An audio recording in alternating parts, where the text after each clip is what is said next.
This video is brought to you by catbeast.com. Design your own custom snapbacks and hats. What is going on, guys? JD from New York here. Thank you so much for tuning back into the channel. September 18th, 2017, and I'm laughing before this Monday Night Raw review tonight from the SAP Center in San Jose, California. Do you guys know? I'm not sure if you are aware that this was a go-home show for a No Mercy pay-per-view that's on Sunday that is going to be headlined with a Braun Strowman Brock Lesnar Universal Championship match and a Roman Reigns versus John Cena Battle of the Titans match. The top of this card is bigger than WrestleMania. You do know that this was a go-home show. I couldn't tell by the way the crowd was reacting. Then I got idiots coming to me on Twitter. Oh, JD, I was in the arena, man. You must be deaf, man. This show sucks. And San Jose is quickly becoming one of those cities that doesn't deserve a pro wrestling show. Oh, but JD, there was nothing on this show to get us excited, man. Then don't buy your ticket. It's Monday Night Raw. You know better than anybody what to expect from these fucking people. My God, man. This was a go-home show for a pay-per-view. San Jose sucked the life out of everybody that was watching at home. Seriously. You know? You don't need any sleep aid, one of them fucking Tylenol PMs or Advil PMs, one of those neuro drinks. You know? You don't need NyQuil, nothing. All you gotta do is watch Monday Night Raw for half an hour, like tonight, and you would wake up fresh as a daisy tomorrow morning. You would actually be up an hour early ready for work before everybody else, beating traffic, grabbing a coffee and a muffin, and then getting to work, and everybody's wondering what you're doing there an hour early. Joe, why didn't you get some sleep? You know, I overslept, my alarm didn't go off, my wife wanted to suck my dick before we got to, you know, the shower and out the door. You know, you're here an hour early. Why? We all hate this fucking place. Oh, I watched Monday Night Raw. I got my sleep last night. I was in bed by 8 and I was out cold by 8:30. It was one of them shows. It was one of those shows. Seriously. This show sucked. Unbelievable, man. Unbelievable. That's not the only rant we'll be seeing in this review, because I have a lot to say about WWE's decision-making, as always, because, you know, you think they're going to do something right. They had something right a couple of weeks ago, and now they're mentally confusing everybody, and they're just, you watch this show and you ask yourself, why? Why? Don't you people learn? I mean, I don't understand you people. Who books this shit? Have you people not learned anything from Roman Reigns? Huh? And they just go and make the same mistake again, but with somebody else. Another guy nobody fucking cares about. Anyway, we'll go over all that. We got Braun Strowman, Brock Lesnar. We got The Miz and Jason Jordan and Kurt Angle. And we got this tag team nonsense with this non-existent tag team division. We'll go over all of it. And we'll discuss everything here on Monday Night Raw Review. But I want to thank everybody for joining me tonight. One thing I do want to go over, man, I did upload 2 videos today. I want you guys to go check them out. If you guys are into the video game thing, we got WWE 2K18 and the live gameplay trailer. Physical gameplay trailer. Very nicely done. Some cool music over it, though I couldn't use it in my video because I didn't want to get copyright striked. But I did a nice little breakdown of the gameplay trailer. That's live on the channel. That went up around 11 o'clock this morning. And then I took the day off yesterday. I needed to recharge my batteries. And Off the Script did not upload yesterday, but it uploaded on Monday afternoon. And I did a whole 30 minutes on what Bobby Heenan meant to me. If you guys are living under a rock somewhere or living in a cave, you would have known that Bobby the Brain Heenan has passed. 73 years old. The absolute greatest color commentator of all-time, this generation, last generation, future generations, there will never be another Bobby the Brain Heenan. If you guys missed that and you want to see my heartfelt, emotional memories and what Bobby Heenan meant to me, go check that video out, man. I urge you guys to do that. That's live on the channel right now, so you guys can enjoy that after you watch Monday Night Raw review and have a little bit more entertainment this evening as you guys lay down to go to sleep. If you have not laid down already and passed out thanks to this boring Monday Night Raw, so go check that stuff out. Parts 1 and 2 of Off the Script are uploaded. Friday and Saturday's episode are live on the channel, so make sure you guys go do that as well if you missed anything from this weekend's Off the Script. Follow me on Twitter at JDFROMNY206. Make sure you guys are subscribed down below. Hit that bell. Turn on all notifications. I will be uploading, as always, daily here on the channel. And if you guys are new subscribers to the channel, you want to get something for free just for listening to Monday Night Raw review tonight before No Mercy, we got Audible sponsoring the show tonight. Audible's giving you guys 30 days free, 1 month free of their service, and they're going to throw in 1 free audiobook just for you guys listening to Monday Night Raw review tonight. audibletrial.com/offthescript. You guys can get that new Ric Flair and Charlotte Flair book coming out this week called Second Nature. If you guys don't want that, there's over 180,000 choices to choose from, man. Thank you guys for supporting me, and thank you for supporting Audible. They've been a great sponsor of the show all year long. You guys are kicking ass with that. audibletrial.com/offthescript. Thank you guys so much for everything that you do right here on the channel.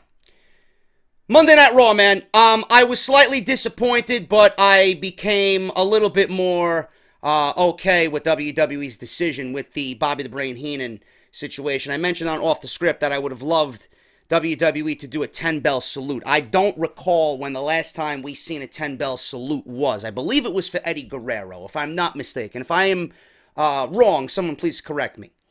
I mentioned Eddie Guerrero. I mentioned Owen Hart in Off the Script this morning for part 3. I remember when Stone Cold did the salute for Owen Hart. He was in the ring. He toasted a Budweiser or a Coors Light, whatever Stone Cold drank. Beer is beer. They both taste the same anyway. They both taste like garbage. But he toasted a beer to Owen Hart. I remember that as if it was yesterday. I know they did a 10-bell salute for Owen. I don't know why they don't do 10-bell salutes, man. Eddie was so influential to everybody. Owen was influential to everybody. Bobby the Brain Heenan was the most influential, or one of the most influential figures of this company's history. So why they didn't give him a 10-bell salute to open this show kind of irked me a little bit, man. You know, not everybody deserves a 10-bell salute. Not everybody can be an Eddie Guerrero or a Bobby the Brain Heenan. I understand that, but for someone who was so amazing, and absolutely, you look on Twitter, you look on social media, absolutely everybody had so many good things to say about him. Nothing bad at all about him. I mean, for the love of God, I teared up during the video package tonight. Again, WWE, the best in the business when it comes to putting packages like that together, man. I was laughing and crying at the same time, believe it or not, with that video package, because Heenan meant so much to me in growing up. He's an influence to everybody. But the fact that I didn't do a 10-bell salute, man, kind of irked me. But they kind of made it a theme throughout the show, showing tweets and, you know, Michael Cole, Booker T, and what's his fucking face? Corey Graves. Lost track of mine. Just, you know, giving you kind words all throughout the evening. And, you know, they did a beautiful video package at the end. And it was just nicely done. But 10-bell salute, man. I really wish they would have went that route. That would have really topped off the evening dedicated to the Brain, man. But I'm not really going to harp too much on that. It was still a beautiful package done by the WWE, so thumbs up to that. Show opened up with Curt Angle. He's talking about Sunday's 2 big matches. We got the Lesnar and Strowman, Reigns and Cena matches at No Mercy on Sunday. We're going to do a preview and predictions this Friday on Off the Script. It's going to take up the whole episode. Should be fun. WrestleRumble.com doing their thing. So if you want to take my predictions and use them for Sunday's Wrestle Rumble, by all means, WrestleRumble.com. But The Miz and The Miztourage come out, and they interrupt Curt Angle. Now, I have a problem with this. It's 1 week. We got 6 days till we get to No Mercy. Now you're coming up with a plan for the Intercontinental Championship? Now? Now! And then how does WWE go about it? in the worst possible way possible. The worst way. They had a legit Jeff Hardy title victory waiting for them, and they didn't pull the trigger. They didn't pull the trigger. They didn't want to make it right then. Now they're scrambling for a match on Sunday.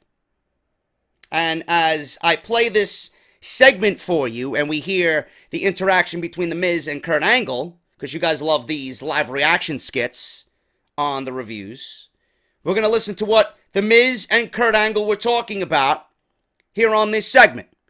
And as we get on into this segment, I'm going to start complaining a little bit more because WWE, you know, they're not taking what Bobby the Brain Heenan did so well. He used his brain. WWE certainly has not used their brain to come up with a decision here for the Intercontinental Championship.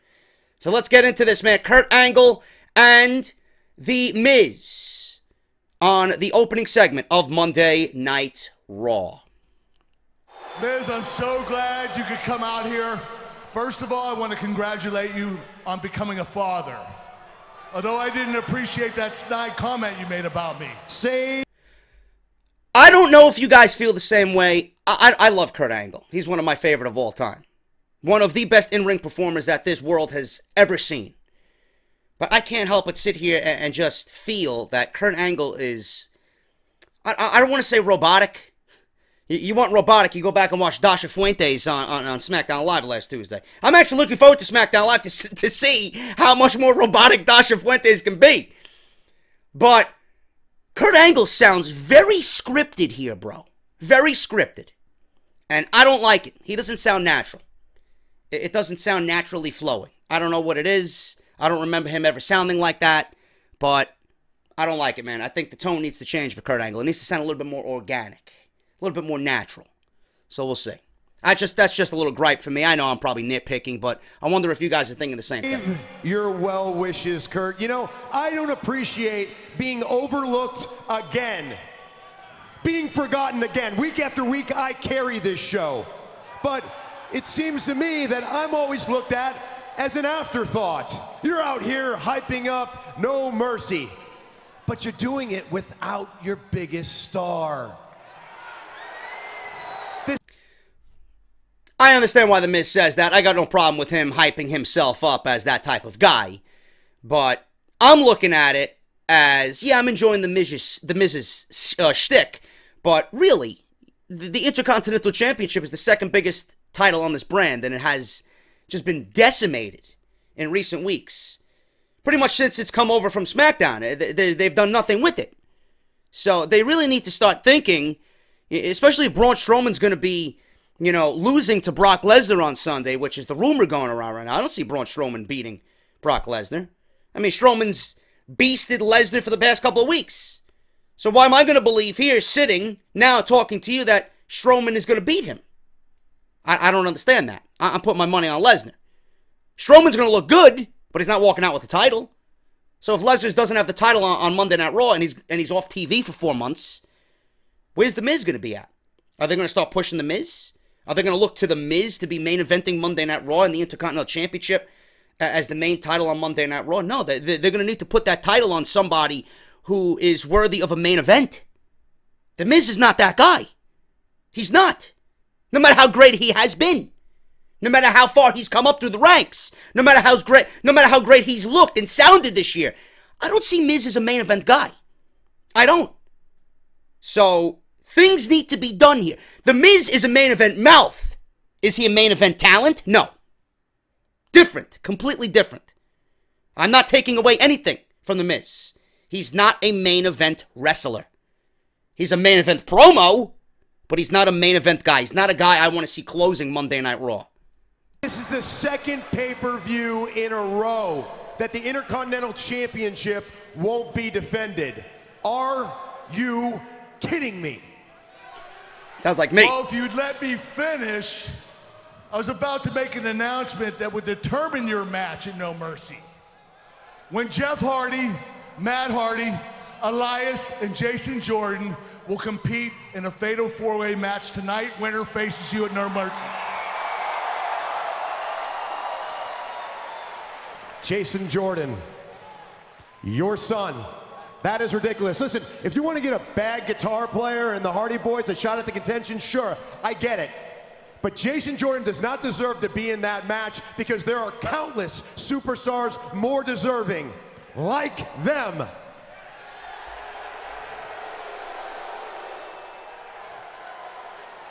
You know, I'm getting really sick and tired of your whining and complaining.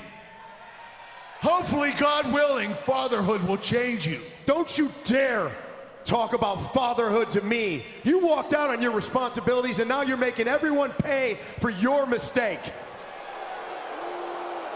I'll be there. The Miz is so great with the microphone, man. My God. Day one with my child. And that child will never have... I'm listening to him, and, you know, I'm thinking, you know, a lot of people go to Paul Heyman as, you know, who would you want representing you? If you were like, you know, in that Brock Lesnar role, who would you want speaking for you? You know, a lot of people go to Paul Heyman, you know? Throughout the history of WWE, there's only a few people that I'd want representing me. It'd be the Brain, Bobby Heenan, Jim Cornette, Paul Heyman, you know? Guys like that. When The Miz is done with the WWE, I could see him in a Paul Heyman role. I don't know if you guys get that vibe from The Miz, but when he's done as an active in-ring performer, the impact that he could have after his in-ring days are over, my God, man, the sky is the limit for this guy. I would love if The Miz became an advocate for somebody, you know? Using his words and the power of his voice to get somebody over. Because it's a heat magnet. The Miz is fantastic at what he's done. This is the best year on the microphone in his career. That's why I said he's a main event level promo. But for Monday Night Raw, I think WWE needs to go in a different route. They need to go in a different direction. I have to ask, why didn't Daddy want me? I'll be a better father than you ever could be, and I'm a better champion than you ever were. I should be your priority. The Miztourage should be your priority. But your priority is Jason Jordan because you've missed 28 years of his life, and now you're trying to make it up to him at the expense of the rest of the locker room. And it doesn't surprise me, Curt. It doesn't matter if you're abandoning your duties as Raw General Manager or walking out on your unborn son. Because, well, you can always count on Kurt Angle to be a deadbeat.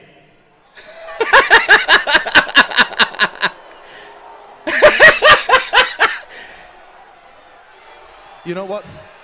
Can I make a suggestion? So Jason Jordan comes down now. This is on WWE's YouTube page. They cut the entrance out. Jason Jordan's here to defend his father and the verbal lashing that The Miz is giving him. This guy's got no charisma whatsoever. Now, granted, I spoke very highly about Jason Jordan. The guy in the ring possesses all the talent you need to be a top-level WWE superstar. Everything from his ring attire to his entrance to his theme to his voice to his promo to his charisma. There's nothing there. This guy got zero reaction from the San Jose crowd. Zero. People did not care when this guy came out. Zero.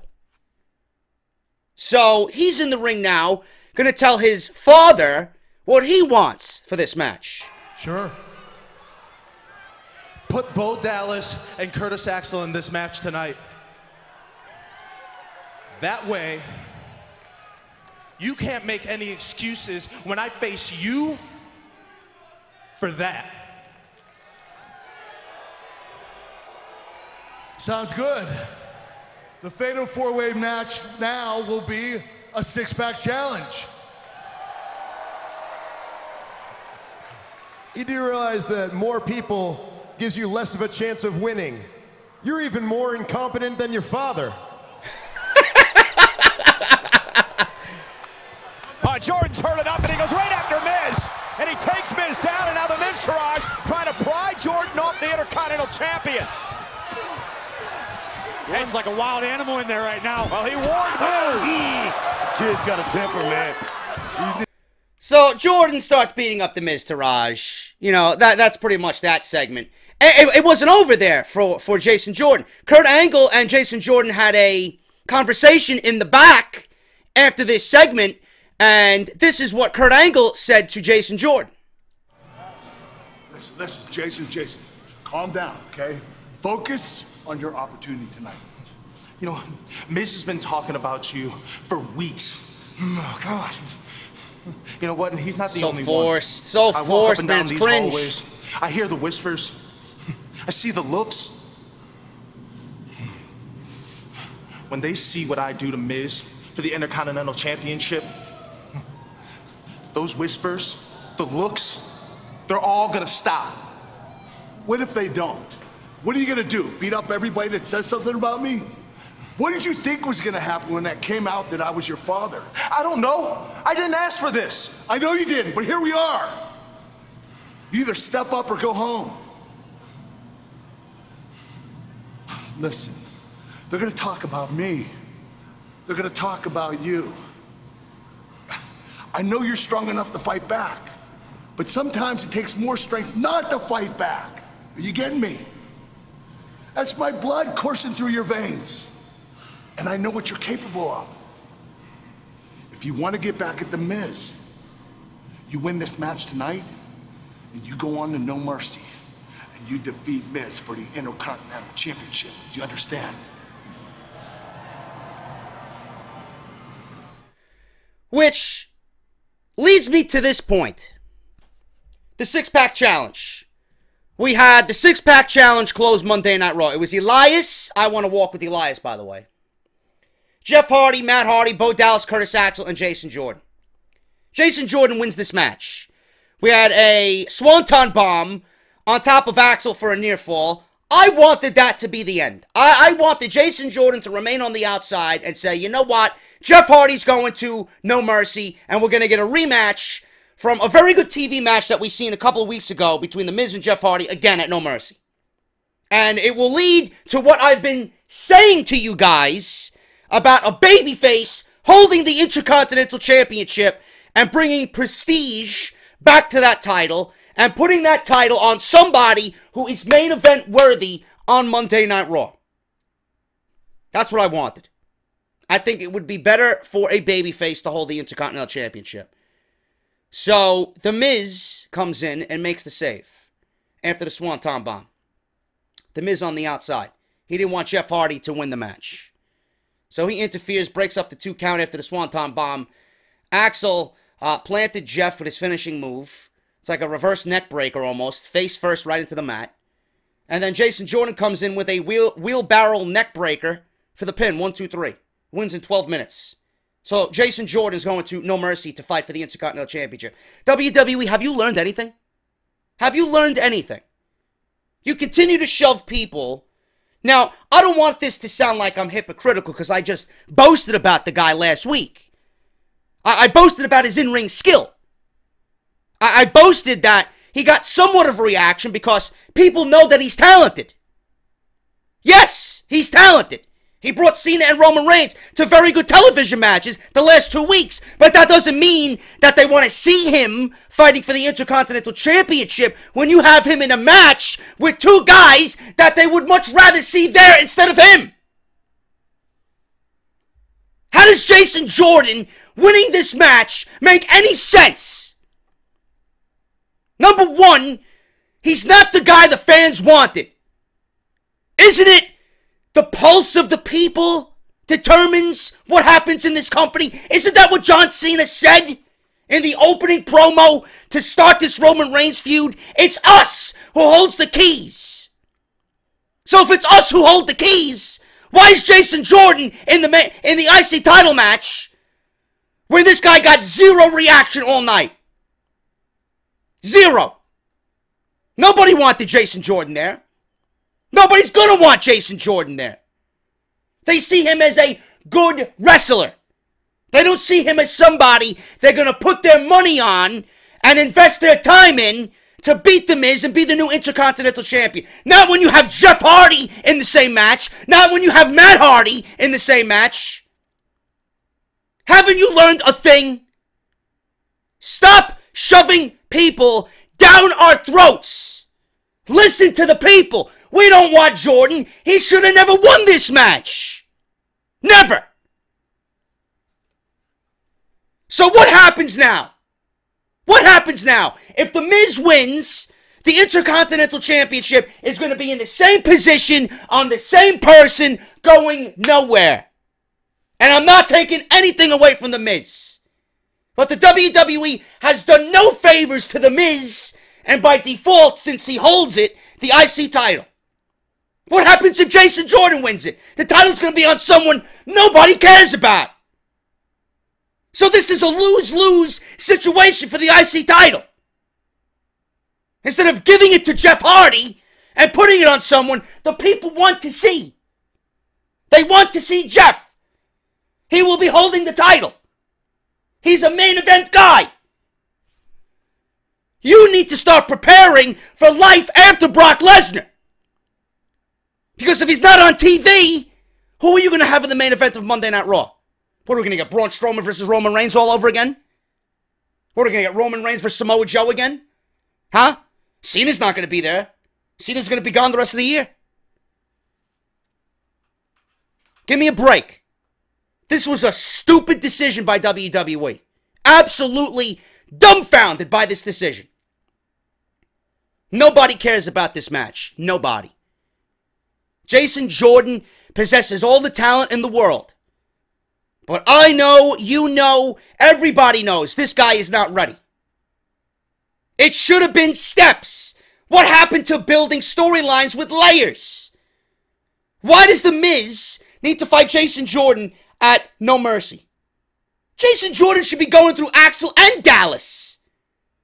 He should have fought Axel one-on-one. Beat him. Should have fought Dallas one-on-one. Beat him. Should be a handicap match for Jason Jordan at No Mercy. Dallas and Axel versus Jason Jordan. If he can get through all these different combinations of the Miztourage, then he should be granted a title match for No Mercy. At that point, it should have been Jeff. I don't get it. I don't get it. WWE has not learned a goddamn thing. Keep giving us people we don't care about and putting them in positions that we don't care to see them in and that they don't belong in and that they don't deserve. I don't care how good Jason Jordan looked against John Cena and Roman Reigns. I don't care about how he needed a win here. The struggle should be the only thing that's real for Jason Jordan. He's done nothing to deserve a championship match. Oh, what? Oh, the Miz talked about my daddy, man. No! No! Few things said to your daddy. No. That doesn't warrant a IC title match. WWE needs to start thinking about life after Brock Lesnar. This certainly is not the answer. Really, really, really messed up here, WWE. And I don't know if Jason Jordan is ever going to amount to anything that you had envisioned. This is a failure. This is a failure. And it's going to show when he wins the IC title. They need to book him. I don't even know if there's a way to book this guy to get him over in Los Angeles. I don't. Because if San Jose gave him that reaction tonight, I can only imagine what Los Angeles is going to do to Jason Jordan. I doubt there's going to be any difference in 6 days. Should have been Jeff Hardy. No question. Moving on to the other big thing on this show, which was really nothing else at all. We're going to get into the Braun Strowman and Brock Lesnar stare-down interview. One-on-one interview with Michael Cole. Sat down with Braun Strowman. Sat down with Brock Lesnar. Cole was at the announce desk. Both men, both beasts, both monsters were on the Titantron in the back. I don't know if Lesnar was in the building. He might have been in the building. I don't know if this was taped or not. I know Strowman was in the building. I'll talk about him in a second. But this is the verbal segment between Strowman and Lesnar to get you hyped for their match at No Mercy, which was penned, which was stated as the most I guess, the most must-see, the most anticipated Universal Championship match since the title's inception. And I don't normally agree with WWE on things like that, but I am going to agree with them on that statement. This is Lesnar and Strowman and Paul Heyman verbally going 2-on-1. Universal Championship match in history. I'd like to introduce you now to the combatants. First, the challenger, the monster among men, Braun Strowman. And the Universal Champion, Brock Lesnar, accompanied by his advocate, Paul Heyman. And Brock, I'd like to start with you because for the first time in your career, many people are considering you the underdog in this match.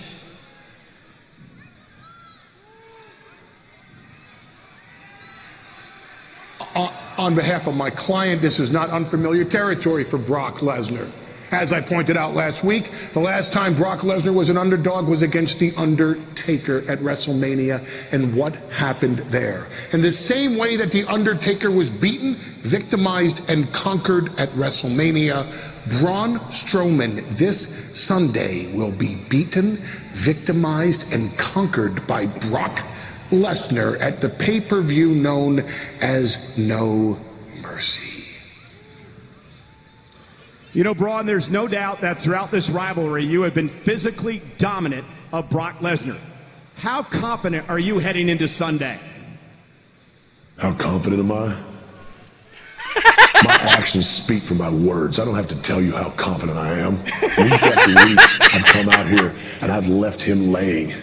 I've left Brock Lesnar laying. How many men have done that? None. That's why I'm the monster, and I'm the only man capable of putting Brock Lesnar down for good. Braun Strowman has gotten so much better at promos, man. My God. You take a look at him on day one compared to now, the change is so visible, bro. I love it. He sounds intimidating. He sounds just like a badass motherfucker, man. I love it. Braun Strowman, when we talk about year-end awards, who is the MVP for each brand, not only is Braun Strowman going to be the breakout star of 2017, he's going to be the MVP of Monday Night Raw. Absolutely no question. He may be the MVP of the entire company in 2017. Unbelievable stuff by Braun Strowman. You know, Brock, there's a lot of truth in what Braun Strowman says, and hearing what the monster among men just said, how do you prepare for Stop. Excuse my reach. Brock Lesnar does not prepare for anyone like Braun Strowman, because there is no one like Braun Strowman. And while Brock Lesnar doesn't respect any opponent, Brock Lesnar respects the fact that Braun Strowman is the most capable challenger to ever come after Brock Lesnar's Universal Championship. Last week, Braun Strowman stood up after a German suplex. No one has ever stood up from a momentary trip to Suplex City. But that doesn't mean that Braun Strowman can survive Suplex City. Paul Heyman, I can do more than survive Suplex City. I'm going to walk into Suplex City and stomp it to the ground. What you're going to do is you're going to understand that fucking Braun Strowman's great, man. Is that you woke up the beast. And now the beast understands it will take more than one suplex at the Staples Center this Sunday night at No Mercy. Brock Lesnar understands you're going to have to be taken to Suplex City all night long. Brock Lesnar understands, Braun Strowman, that he's going to have to beat you within an inch of your life to fend off the challenge. Brock Lesnar understands that more than ever before in his career, he's going to have to lay waste to you, or you will become the new Universal Champion. And when those two decisions are presented to Brock Lesnar, which decision do you think he's coming with this Sunday at No Mercy? It doesn't matter what decision he makes. The ball's on my side of the court, Paul. You've seen it week after week. I'm the one pulling the strings here. I'm the one that's going to make the decisions. Just watch. You can run your mouth all you want. It ain't going to change the fact of what's going to happen this Sunday.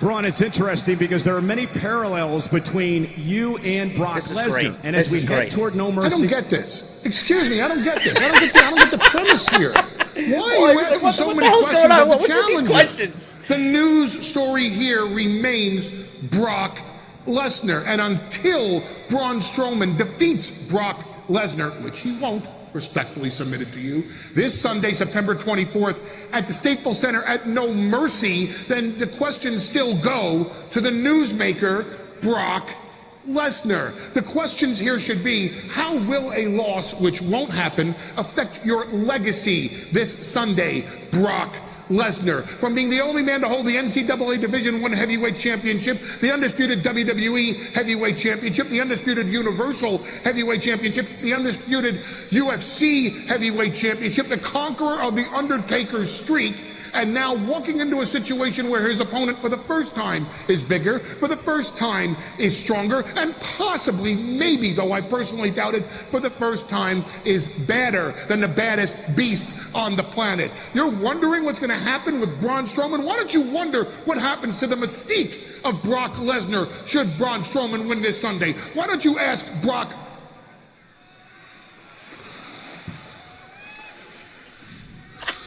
Braun, I want to thank you. I want to thank you for backing me into this corner, challenging me. It's when I'm at my best. I'll see you Sunday. And then he gets up. He ain't done. Suplex City, bitch.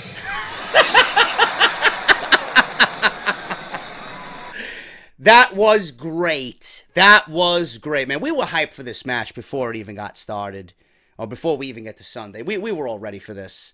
This just was an extra dose of frosting on top of that cake, man. This was very, very good stuff. I love how Braun Strowman has handled himself.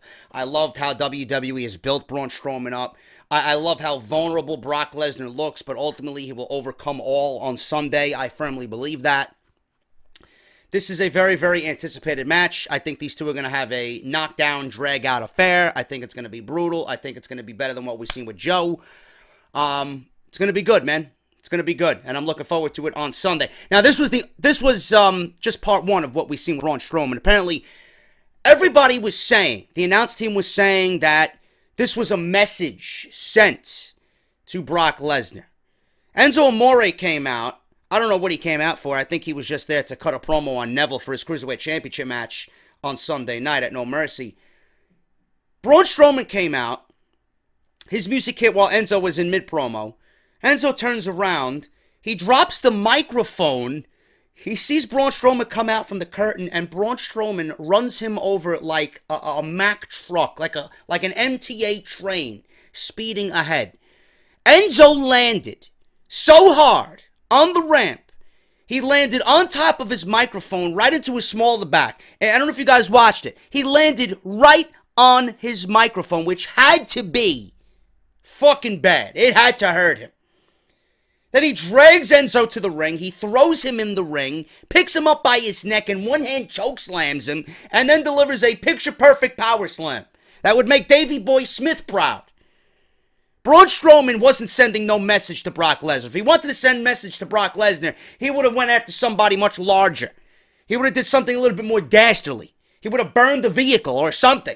He would have destroyed something in that arena on Monday night. This was no message to Brock Lesnar. This was a message to Enzo Amore. That's what that was. You ain't going to tell me that was a message to Brock Lesnar. That was a message to Enzo saying, we don't like you. And you are going to pay for everybody not liking you. You are going to pay for all your mistakes. And what is the worst possible way that we can punish you? Send Braun Strowman out there. My God. Someone please go check on Enzo. He is going to be hurt going into Sunday's Cruiserweight Championship match. But then I'm thinking, you know, if you dislike him this bad, why do we have to see him suffer week in and week out? Why do we got to see these meaningless attacks? Though I laughed. I loved it. I don't know about you guys. I loved it. But if they ultimately just don't like him, if they want to get rid of him, if they want to embarrass him week in and week out, that they've been doing with The Miz and now this, just get rid of him. Just release him. He's worthless. Enzo is worthless. There's a reason why I'm putting him on a t-shirt. His stock has fallen so much from NXT when he was with Big Cat. I loved them in NXT. I couldn't give a single fuck about Enzo Amore. I couldn't. So, that was no message to Brock Lesnar. That was a message to Enzo Amore. That was the message to Enzo Amore. So I just found that quite odd, and I found that funny that they had Braun Strowman go out during that segment. The other thing that I want to talk about here is Roman Reigns and John Cena. Now, John Cena wasn't on Monday Night Raw. Roman Reigns comes out, and he delivers another promo similar to what we've been seeing Roman Reigns cut. You know, it's about movie star John Cena and calling John Cena a hypocrite. John Cena has verbally destroyed Roman Reigns throughout this entire thing. We all know that. It's been a verbal lashing. I mentioned last week on Monday Night Raw that WWE is booking Roman Reigns and scripting Roman Reigns to be a little bit immature with these promos. They're having him sound tough. They're having him sound like a badass, but it's not coming off as that. It's sounding very forced. It's not sounding organic. They're throwing words in there like bitch, and he said shit tonight.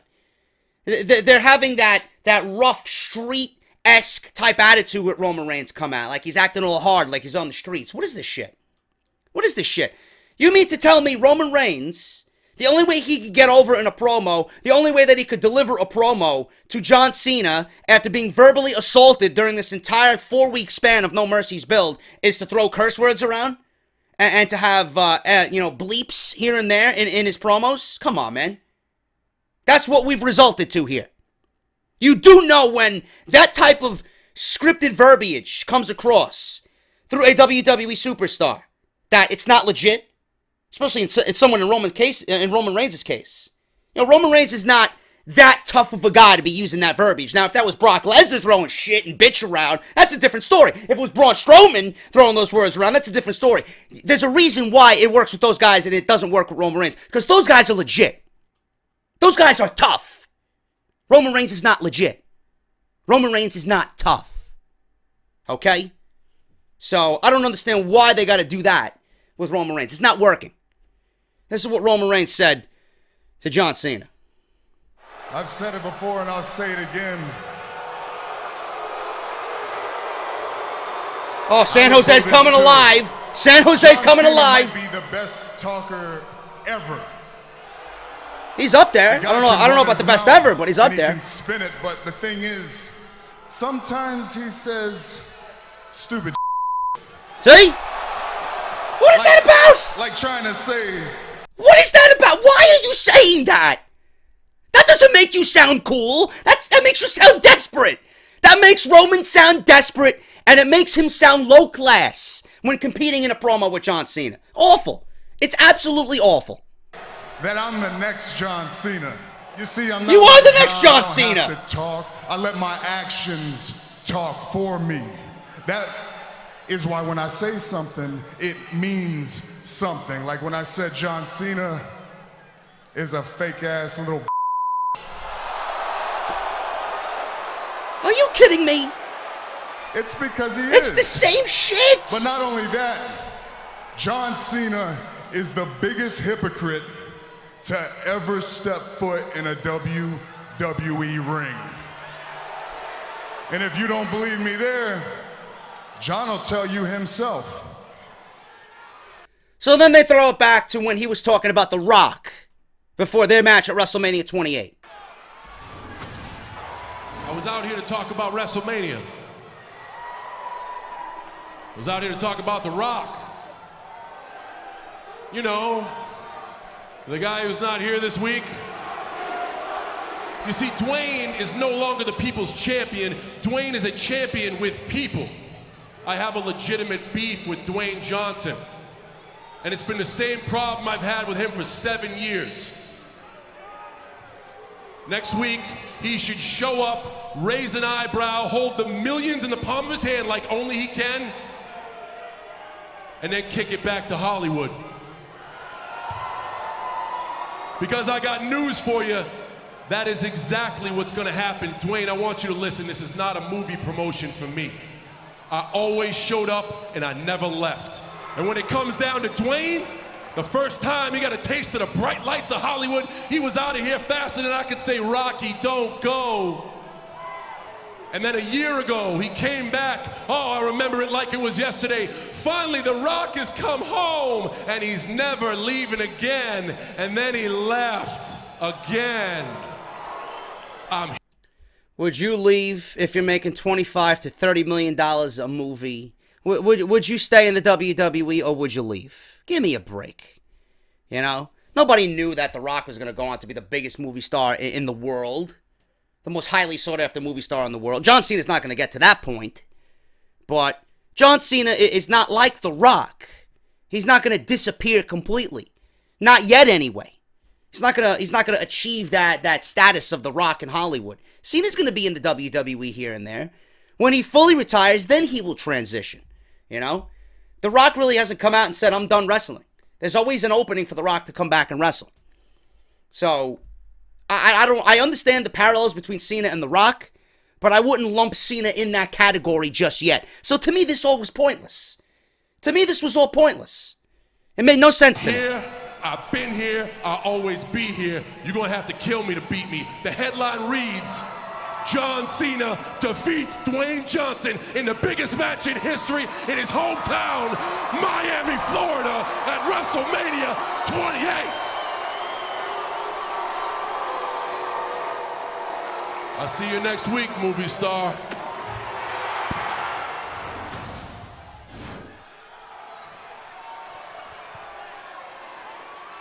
Should we bring Cena out here, San Jose? They much rather see him than you, bum. Y'all gotta get a little louder. Should we bring Cena out here, San Jose?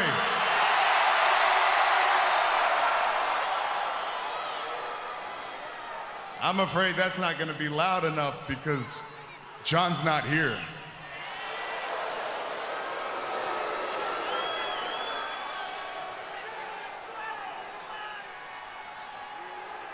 So everything he said was just a lie. It was just talk.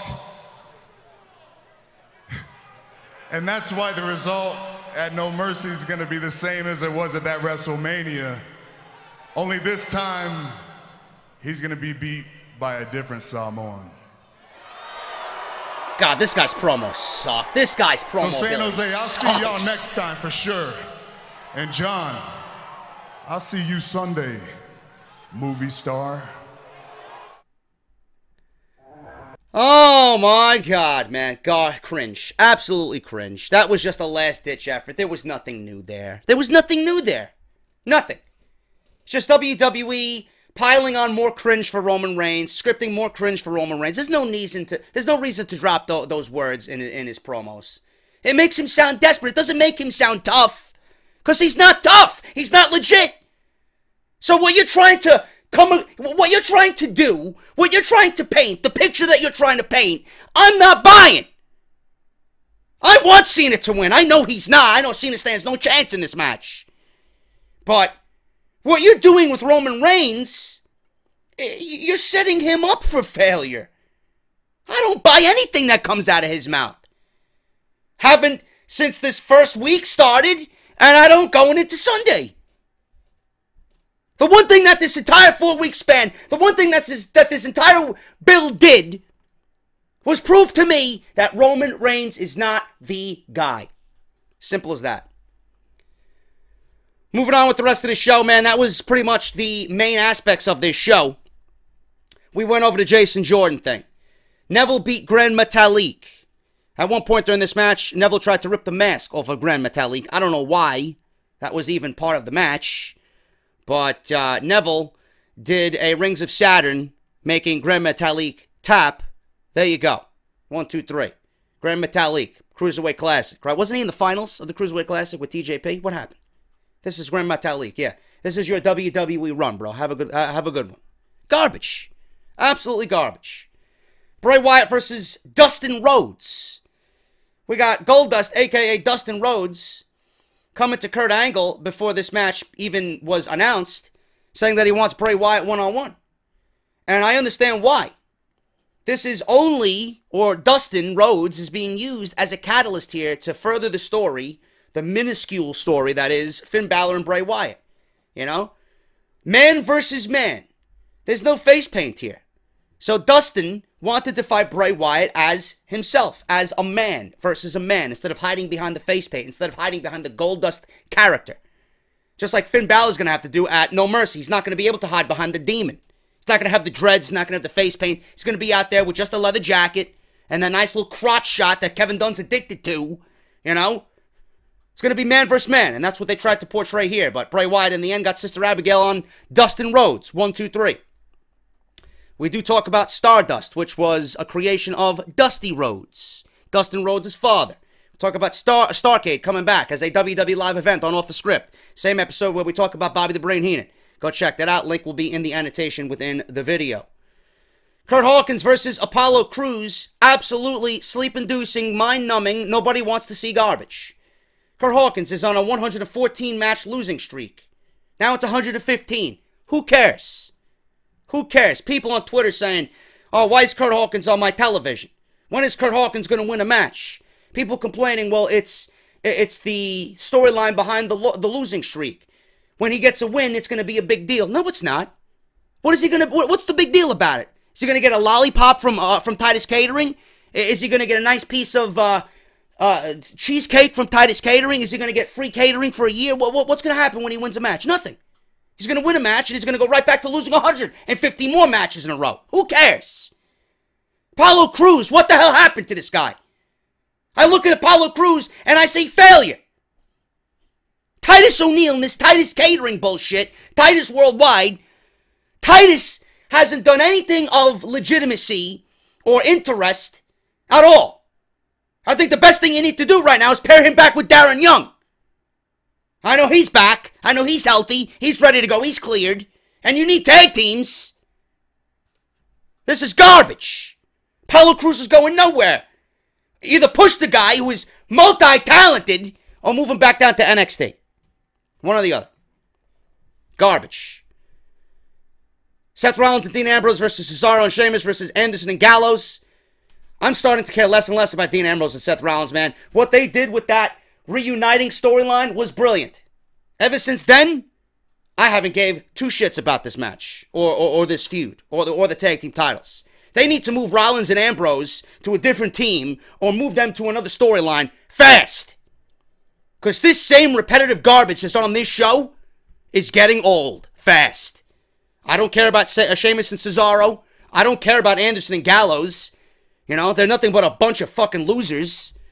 They need to move Rollins and Ambrose away from Sheamus and Cesaro, but what do? There's nobody else. There's nobody else. It's a whole sea of nothing in the tag team division on Monday Night Raw. We got Sheamus and Cesaro beating Anderson and Gallows and Seth Rollins. Dirty deeds to Anderson. It looks like. Maybe their notes are fucked up. I don't know. Who won this match? I wasn't even watching. I was on my phone scrolling. Do you care? I don't care. I don't care. So, there you go. Last thing we're going to talk about here is the women. Because a lot of people came at me and attacked me on Twitter for my logic. But I don't think you guys are understanding where I'm coming from. Nia Jax beat Alexa Bliss with the Samoan drop in 7 minutes. Bayley makes her return out of nowhere to zero reaction. People telling me, oh, I'm in the crowd, there was a reaction. No, there was not. What you hear in the crowd doesn't correlate to what we see on television. It was dead. It was dead. My cat was making more noise ruffling through her litter box than Bayley had a reaction on Monday night in that arena. There was zero reaction for Bayley. Are you happy to see Bayley back? I'm not. So what does WWE do? Alexa Bliss loses on her way to No Mercy, which means to me, she's probably not losing the title just yet. So Bayley comes back. It was already a fatal four-way. Emma was in Australia. She stayed in Australia a couple of days. Or New Zealand, or wherever she's from. I know I'll get the Australians and New Zealand's coming at me. It's not the same thing. Who cares? She's over there. She didn't want to come back. Can you blame her? Either stay in New Zealand or come to Monday Night Raw. I know which one I'm choosing. So Alexa Bliss loses. It was a fatal four-way. Emma, Nia, Sasha, Alexa. Raw Women's Championship. Bayley comes back and gets inserted into this match, making it a fatal 5-way now instead of a fatal 4-way. Can someone please tell me how that makes any sense? The woman is out for a month and a half. She missed his SummerSlam. And now she gets inserted into a title match? For what? She hasn't done anything on this entire build. It's been about Emma, Nia, Alexa, and Sasha. Where does Bayley fit into this conversation? Nowhere! Nowhere! So now Bayley's getting a title shot, undeservedly so. But people are telling me she was the #1 contender before she got hurt. Even at that point, it didn't make any sense. She should have never got the title match at SummerSlam. It was always supposed to be Sasha. Always. That injury to Bayley was the right thing to do. The injury gods struck her down because they knew WWE was not making any sense with that. It was always supposed to be Sasha and Alexa. No, but it makes sense to you that Bayley's inserted into this match, though. But for the goons coming at me, did it make any sense to you why Sasha Banks wasn't getting a title match coming out of Great Balls of Fire? And they went with Bayley instead of Sasha right away? That was before Bayley got hurt. Did that make sense to you? No, of course not. This doesn't make any sense. She's hurt. She gets to the back of the line. We're not going to compensate for injuries here. Your spot's not held because you're out for a month and a half. Doesn't make any sense. There's no logic there. She wants to fight. You got to fight your way back. Whether that's beating Sasha or Nia or Alexa or Asuka when she comes up. Somebody. Bullshit. WWE makes no sense. The Raw Women's Division is absolutely god-awful. And things need to change. I hope there's a shakeup. This Women's Division and Tag Team Division are absolutely dreadful at this point. And things need to change. And this was a dreadful Monday Night Raw. Outside of the Braun Strowman thing, and Braun Strowman absolutely cutting Enzo in half. And that was pretty much it. There was nothing else on this show that I found even remotely interesting. And The Miz. And the verbal lashing The Miz has been handing out week after week. Always entertaining. But this was not a go-home show, man. This was WWE on autopilot. I'll see you in Los Angeles. Fuck San Jose. That's all this was. But if you enjoyed Monday Night Raw review, thank you guys so much. Hit that thumbs up. Let me know what is going on down below. I just got texts, and I'm leaving this in the video. I just got texts from my brother. Joe's live stream was already banned for harassment.